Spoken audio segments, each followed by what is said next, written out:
Walter Gropius was born in May 1883 in Berlin in Germany. His father, Walter Adolf Gropius, a government official and architect; his mother, Auguste, the daughter of a Prussian politician. His uncle Martin Gropius was a well-established architect. One of the biggest commissions was the Museum of Decorative Arts in Berlin, 1881. Thus, the interest in architecture was nurtured. Aged 20, Walter Gropius enrolled to study architecture at the Technical School in Munich, followed by the Künstlertechnik Hochschule in Berlin, Germany. On inheriting a substantial amount of money from his great-aunt, Gropius left his education without taking his final exam, so his disregard for traditional methods are very evident.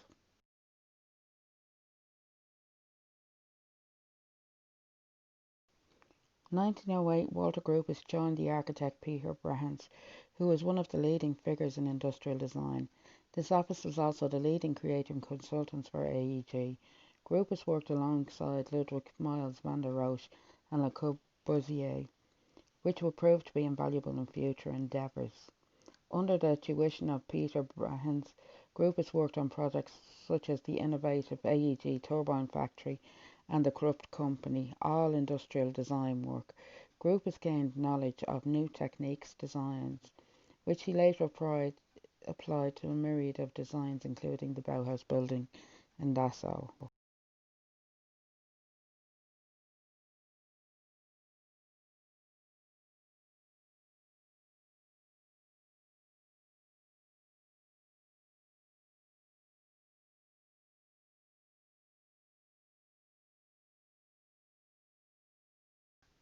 In 1910, Gropius left Brahms' office to set up his own practice with his colleague Adolf Meyer. Gropius began an affair with Alma Maher, the wife of a composer, Gustav Mahler, who died in 1911. Gropius continued the affair and only ended it when he recognized her in Oskar Kovalchuk's painting during the Secession exhibition. The painting on display for all to see was The Tempest. Gropius and Meyer became members of the German Workers' Federation, who were an association of designers architects who promoted the use of industrial and mass production along with traditional design methods. During this time they designed small projects such as furniture and larger projects such as the Ferguson factory in Alfred-Dinner-Lane in Germany. This was industrial design considering form of the building, function of the building and how the space was to be used. Gropius was drafted into the army in 1914 for the First World War. He had many injuries, received the Iron Cross for bravery. Gropius could not get Alma out of his mind, so in 1915 he married her after reconciling with her between military postings. The marriage ended 5 years later when he discovered she had an affair with Francis Winfeld, a playwright and novelist. There was one daughter from the marriage, Manon, who died in 1935. Gropius remained in contact with the Academy of Fine Arts after negotiations both with the staff and the Weimar authorities. He was appointed the new director of the school with the backing of the ex-Weimar Wiener provisional government. In February of 1919, Gropius submitted costings and plans for the school. Gropius restructured the school with so many posts free, he handpicked tutors, and the Bauhaus was born. The Bauhaus Manifesto. Together let us desire, conceive and create the new structures of future, which will one day rise towards heaven from the hands of a million workers, like the crystal symbol of new faith.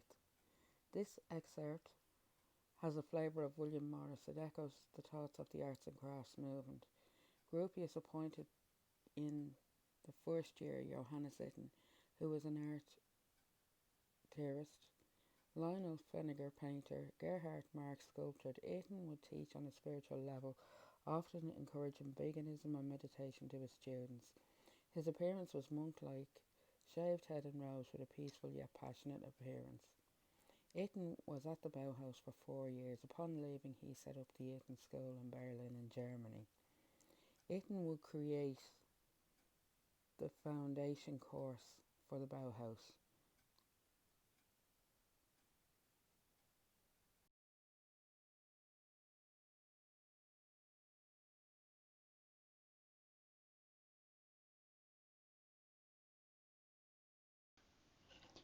Gropius enticed Paul Klee, Wesley Kandinsky, Oskar Schlemmer, Joseph Albers, Marcel Breuer, Laszlo Mulhowney, Gunther Scholz, the only woman to do metalwork in the shop who became master of the shop. Annie Albert said of the Bauhaus it gave her a sense of direction and purpose.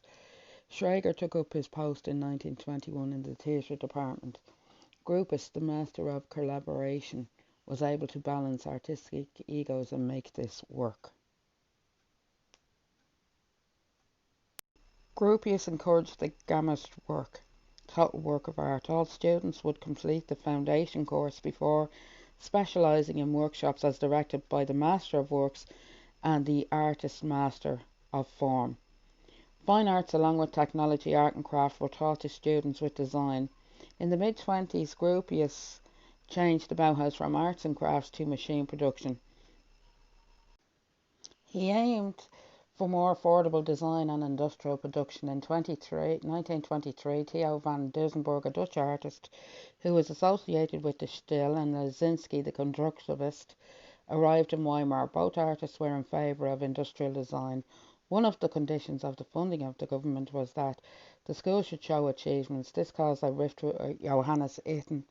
He resigned. Gropius replaced him with Mahoney to go further in.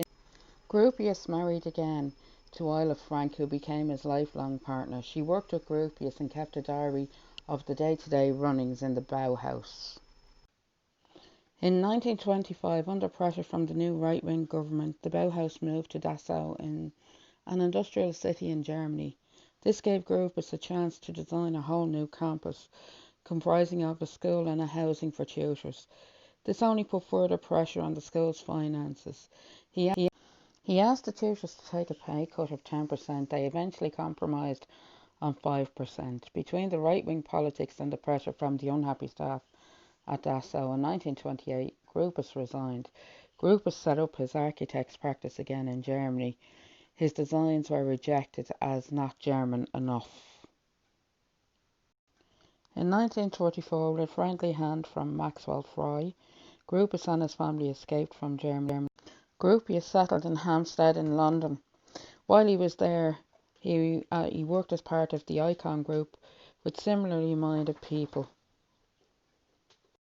During this time in London, he designed a house for Ben Levy, the playwright in London. He also designed a school at Impington in Cambridge. This prompted a visit from Hudnut, the dean of Harvard's School of Design.